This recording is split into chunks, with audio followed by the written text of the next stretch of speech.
Check 1 2.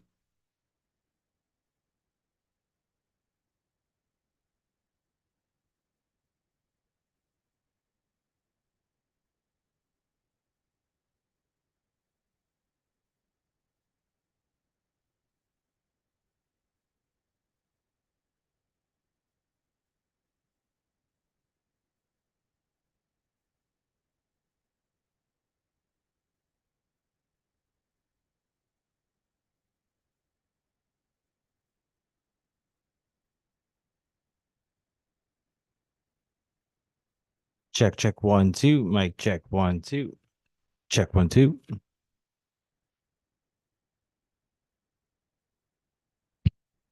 Check 1 2. Mic check 1 2. Check 1 2.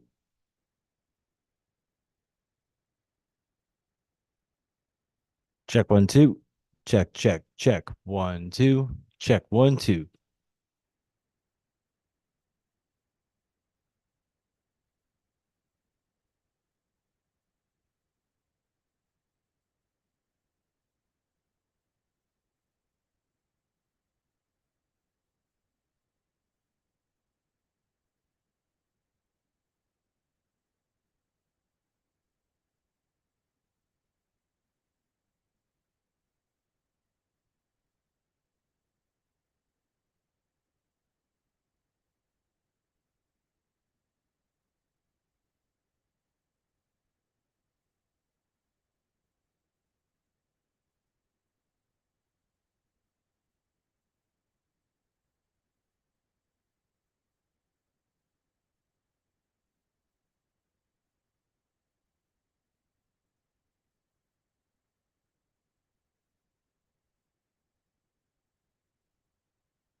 Good morning, everyone. It is February 6th at 11 a.m. convened meeting on SB 497 task force on studying repealing the motor vehicle personal property tax. We have some member in person and also on Zoom. Thank you. It is our final meeting today. So we had including today's 7 meeting we conducted. Thank you. I want to thanks to all our staffs for your hard work, dedication. Without you, we couldn't do this. And also, I want to thanks to all the members for serving on this task force, and thank you for all your times. Like I said earlier, we discussed so many other ideas, and thank you for your all input. Not all the ideas in this task force, but like I said, not every single idea going to become a law. I will discuss more about this report we have today. I'm so proud on the report we created, and with that, I would like to ask my co-chair if you want to say a few words. Thank you. Thank you, Senator. Yeah, I'd like to just start off by thanking everyone who participated in the task force once again, members, and also including our staff people. Also, thank you, Senator Rahman, for asking me to co-chair the commission. It's definitely very interesting listening to all the proposed ideas. I know we set off with a very ambitious goal of repealing the car tax for the people of Connecticut. I think throughout this process, we have come up with quite a few examples of ways that we could do that. I think the actual details and mechanisms that would be needed to be put in place to repeal the car tax and make sure that our municipalities were whole tax-wise remains a little bit elusive. But once again, I just want to thank everyone who took part in this. It was a very interesting discussion, and I look forward to seeing where we go in the future with this. Thank you. Thank you so very much. Now begin, we want to, I hope you all had a time to review final report. You will not see all the item we was discussing on this report. Like I said, not every single idea going to become a law. So please, let's talk about beginning, what we can do, how we can generate lost income for 169 town and city desperately depending on. Thank you.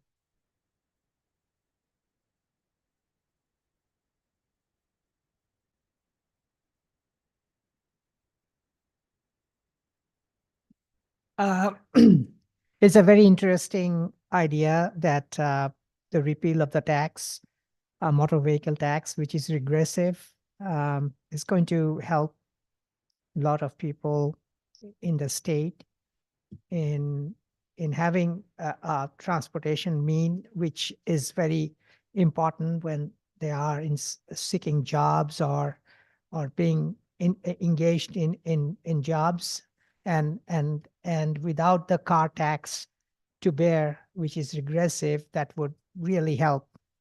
Um, uh, in this task force, we discussed a lot of ideas, as Senator Rahman was saying. We looked at various costs of repealing it. I mean, what is the alternative fund that we can get, and various people have proposed various ideas, whether marginal increases in income tax or marginal increases in sales tax, or some combination of both, the remaining property taxes being raised marginally and getting sources of revenues from other sources. It can be a combination of various aspects. I mean, being outside of the government, state government, I'm not sure what the idea is to go forward, because we have to make sure that the municipalities and towns have a source of revenue that is predictable year over year. So we need a system that would be not dependent upon windfall gains in the general ledger of the state, but has to be a systematic way of collecting revenues and passing on to compensate for the loss of motor vehicle taxes. I'm very much, interested to see what this task force and Senator Ramans and the sponsor of this bill is going to be looking at. Thank you. Thank you, Dr. Ahmed, for your nice and kind word. And like I said, we have a few policy option on this report. Pretty amazingly, they put together, and we was discussing drawing up our task force meetings mostly. So one idea I want to board off before I go about there. I see the Beth, actually your hand is raised. Please proceed. Thank you. Thank you, Senator Matt Hart. I believe you were calling on me. Yes, sir. Thank you. I do have a statement I'd like to read, and then I'll submit for the record if I could. And I concur with the many of the points just raised now by Dr. Ahmed.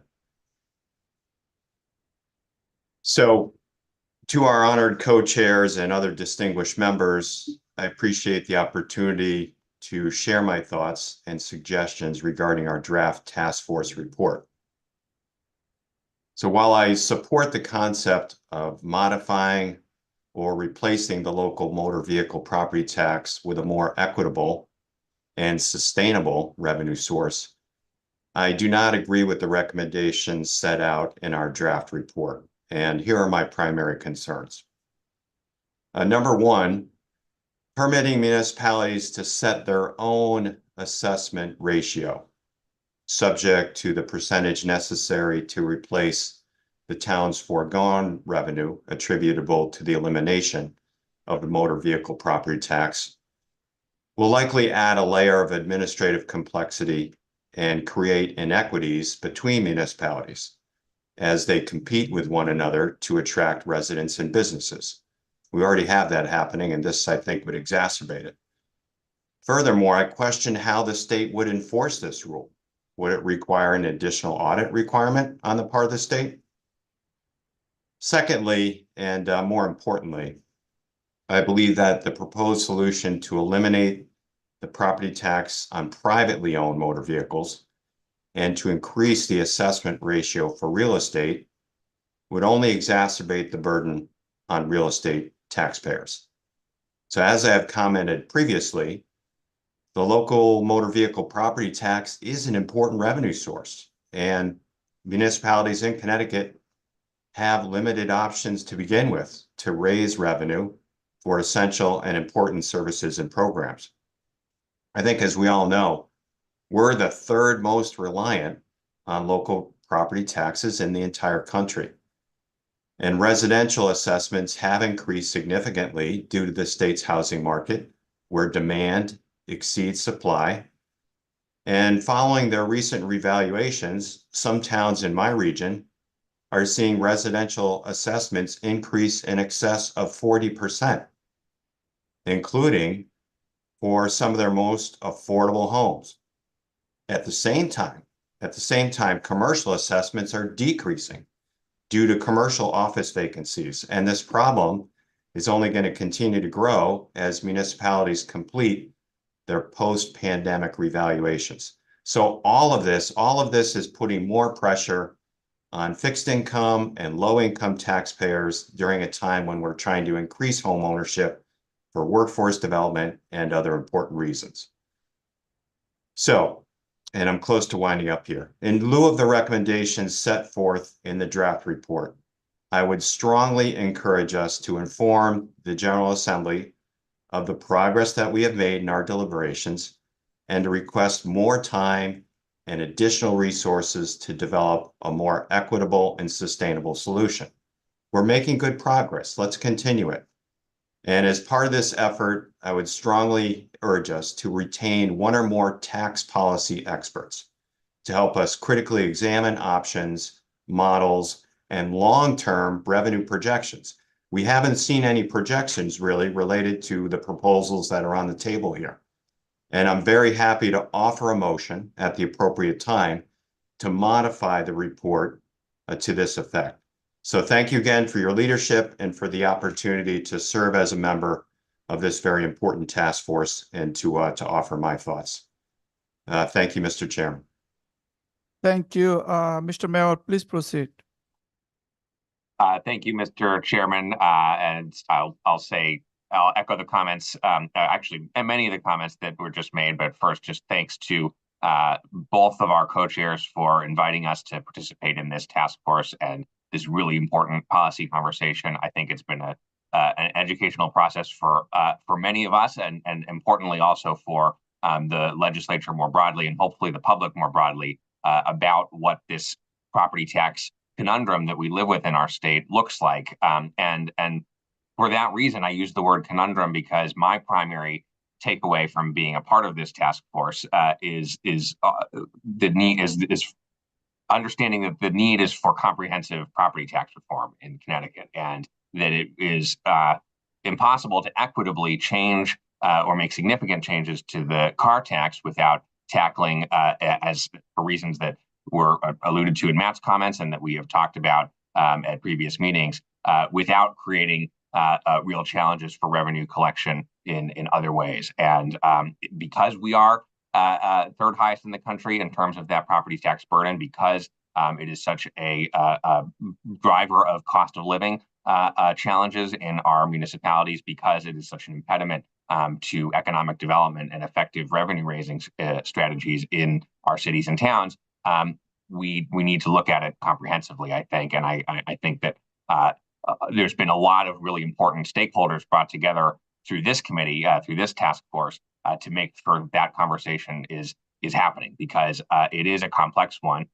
It is one that is easy to see one side of, but not necessarily see how it is connected to other ways that we run our government, that we run our communities. And so I'm really proud to have been a part of it. I'm glad about the progress that's been made. I won't comment on the policy recommendations, but I would like to see reflected in the report a need, because I think that this is a shared view from many of the conversations that we've had, that there is a need for a continued look at comprehensive property tax reform. And I think that retaining the advice of experts, as Matt suggested, and continuing this work is something that we should do. I think it's important momentum not to lose.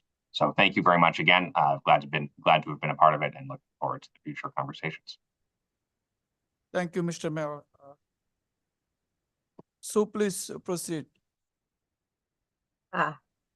Thank you so much, Mr. Chair, and thank you so much for your work and raising this issue of what's going on with our property taxes locally.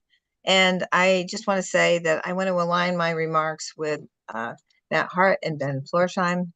These are two people that have great expertise, and also share some of my ideas and concerns about eliminating the car tax.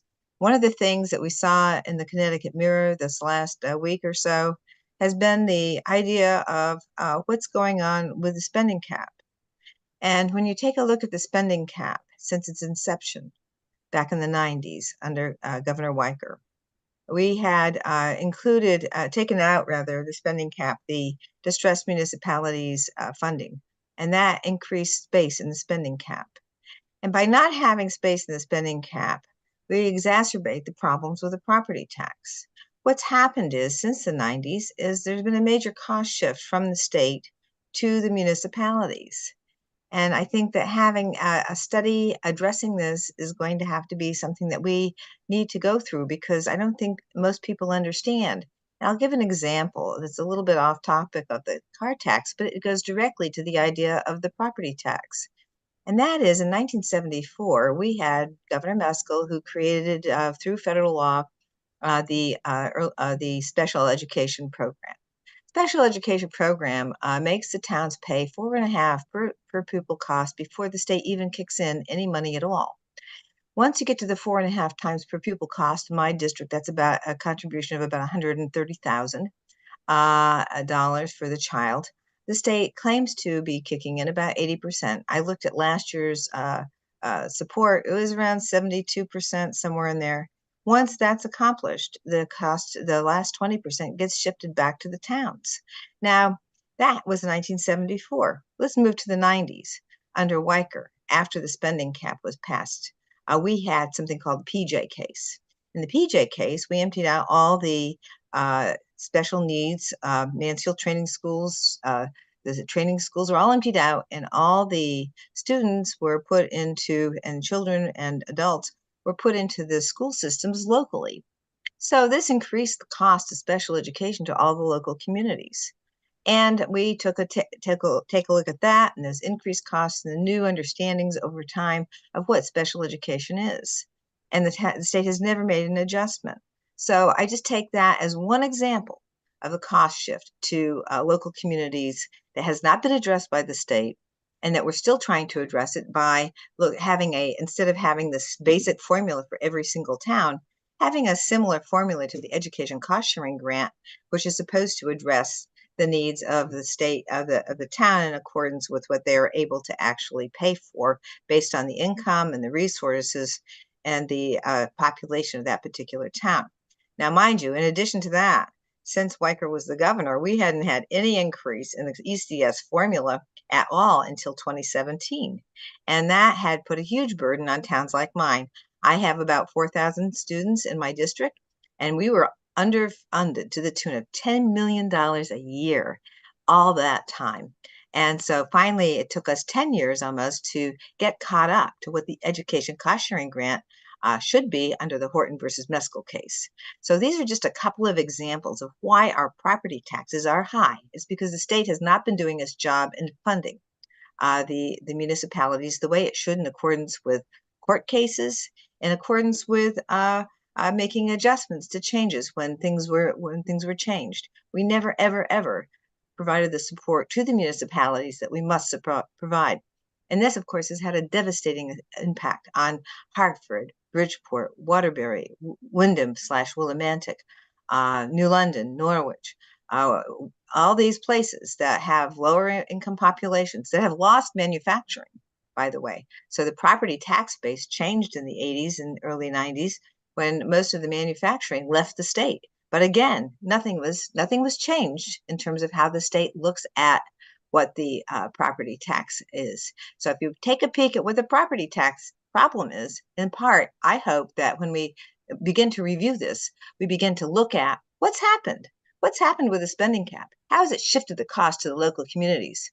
How are proposals from the state just kind of ignoring the impact that they have when they don't fund the schools, when they don't fund the universities? Because again, there's another shift to the students because we didn't pay the situation that we should pay. I'm really off track, but because we put the legacy debt for the university systems into the tuitions, again, a cost shift from the state to students who are low-income students that will have that debt in their loans. We need to take a look at this stuff and make sure we understand where the equities are and have somebody who is a real expert in this area address these things, because continuing on in this way just hurts the state and it hurts access to resources for everybody. And the more access to resources we provide for the students, for the little ones, the better we're going to have in terms of access to employment and big business. So thanks so much for hearing me out, and thank you for your work. I look forward to working with you in the future on these issues. Thank you, Sue.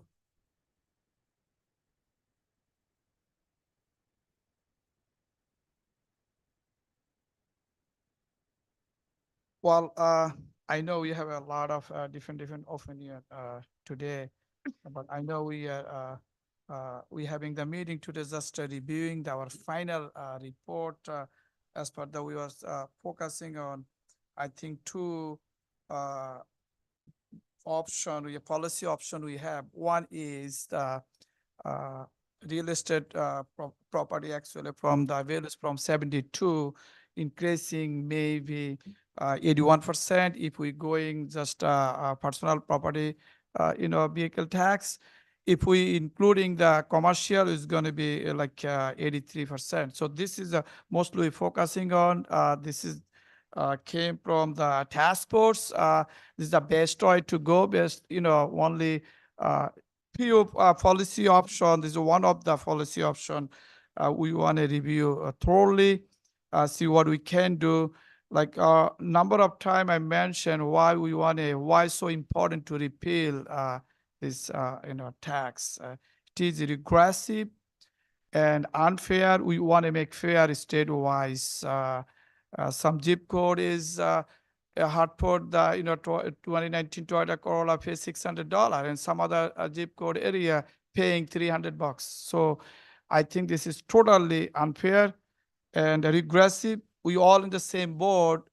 We all want to repeal, but how we can generating the lost income for town and city desperately depending on.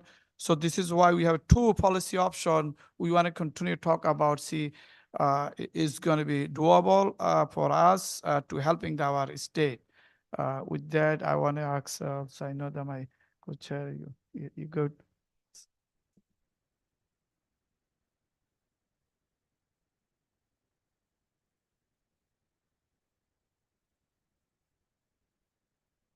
Anyone else there?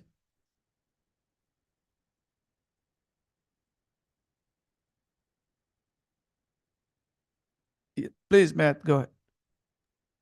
Thank you, Mr. Chairman.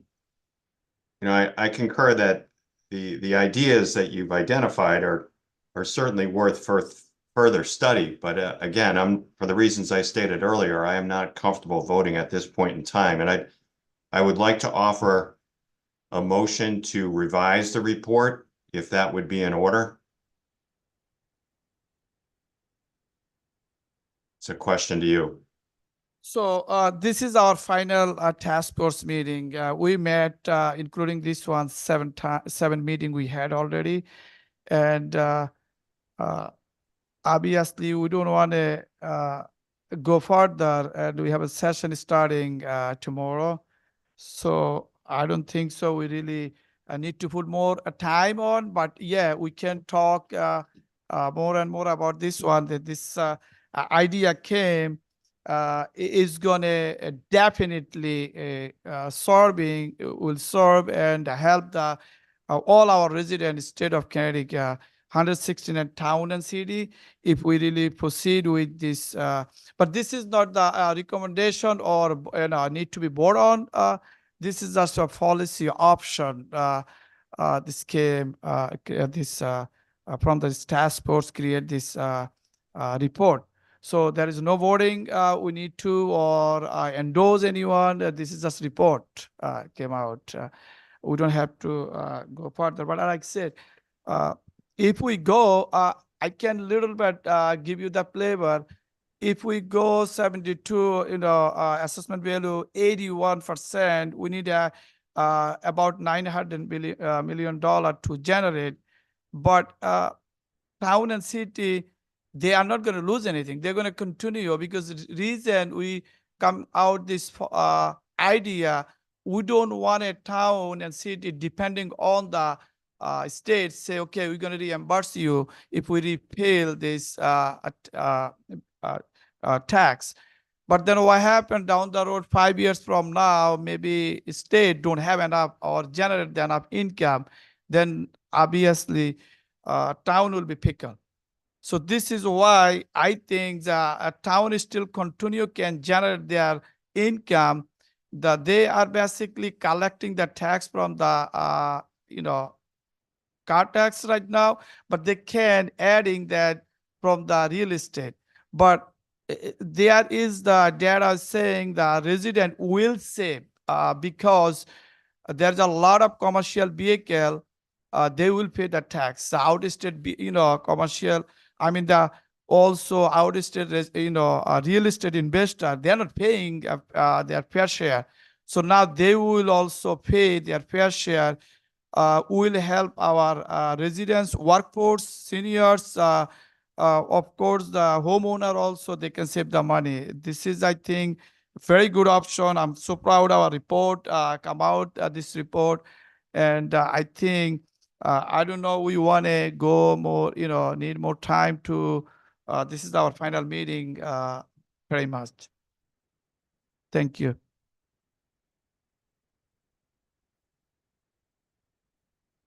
So, Mr. Chairman, a see quick that, follow-up, you if I hand raised. could. Oh, go ahead. So you are not asking us then to vote on the final report? If that's true, I would just respectfully ask that a copy of my statement, which I will submit to the clerk, be included as part of the record. I was under the impression that we would be voting on the report today.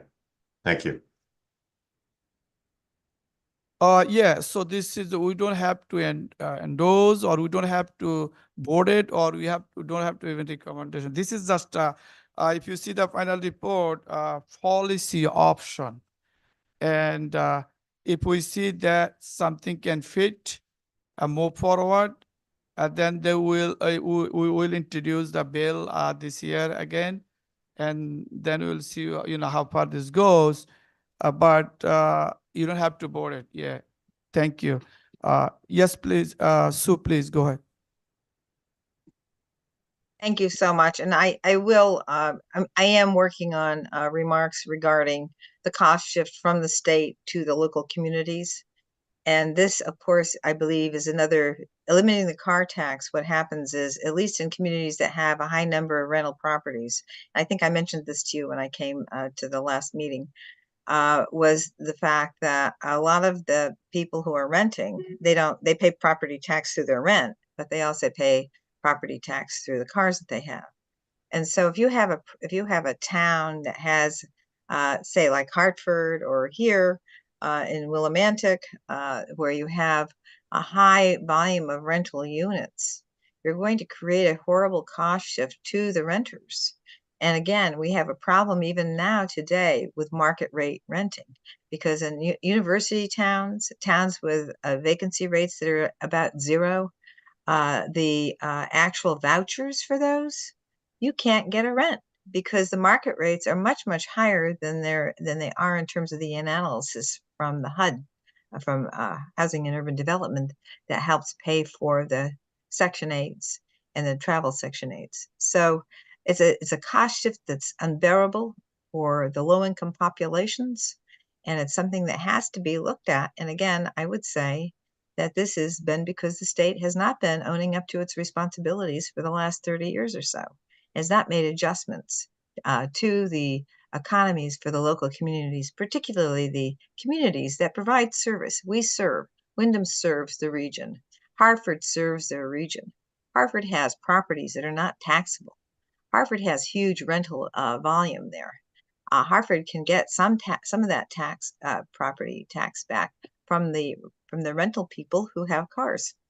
And so by changing this, we really have to change everything. And so that's why I want to be really clear that this is a proposal that may not, people who don't have, say, for example, at every single shopping center, someone there standing with, I'm homeless, I need help. If you're living in that kind of a community where you see that every day, if you're living in a community where people are living outside because there's no access to housing and all your shelters are full, then you get what I'm saying. If you're living in a community where you don't see that, you may not even know that these things are happening. And so I'm really very, very concerned about a proposal like this, because we need to step up in terms of the state's duties for our low-income communities. And we need to make sure we're not creating more homelessness and more people who can't get access to education. And this proposal needs work. It needs to have some help. And it needs to try and make sure we're doing the best we can for every community, and not just kind of giving the low-income communities all the duties and all the costs while everybody else gets away. So thank you so much for letting me finish up Thank my you, remarks. Sue. With that, I like to ask my co-chair. I think he's ready to talk also. Thank you. Yeah, thank you, Senator. Seeing that there's no other commenters, I just once again wanted to thank our staff members, the members of the task force, and everybody else who contributed to this report. As the senator said, this is our final meeting before we adjourn the task force. Obviously, a lot of people have brought up issues with the report. As I said in my opening remarks, I think that this was a very interesting discussion. We did come up with some policy proposals, whether they're fully fleshed out or not, obviously is up to debate. You know, I do think one of my main concerns coming into this task force was, if we were to repeal the car tax, how would we make the towns whole? You know, as I said when we opened, I think that problem still remains elusive. I know that the state historically has not kept its promises to the towns when it comes to share and revenue and things like that. So I understand the hesitancy and the skepticism that comes from municipalities. But with that said, I once again thank you to my co-chairman. Thank you to everybody else who took part in this. And I think I'm. Thank you, my Mr. co-chair, for your kind word. Thank you, everyone. I Mr. think Chairman, I think Mr. that Chairman, I Commissioner, see the commissioner. Mr. Chairman, Yes, Mr. Chairman, go ahead, please. thank you, Mr. Chairman. Mark Boughton from DRS. Just a couple of things. One, I think that this idea is just an idea. It doesn't necessarily mean it's a bad idea or a good idea, but we just don't know what the unintended consequences of this idea would even be. And I think that's part of the problem.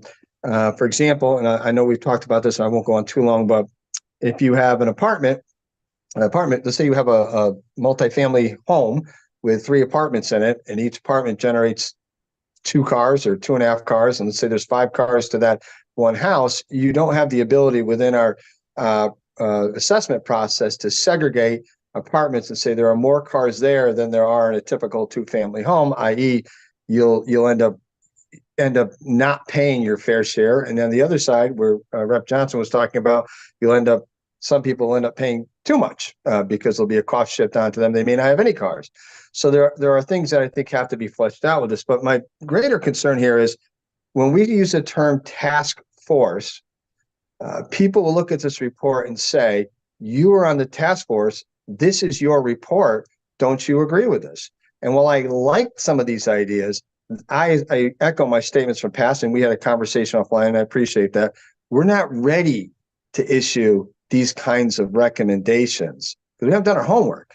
So I just want to be clear, at least on the record for me, that while I applaud the discussion, I think it's great. I think both of our co-chairs, we need to do more work. And I am not endorsing this report because it's not ready yet. You can't just have a task force and then throw down a couple things in front of everybody and say, oh, here you go. This is great. We're going to do this. Because we barely have discussed these issues even today.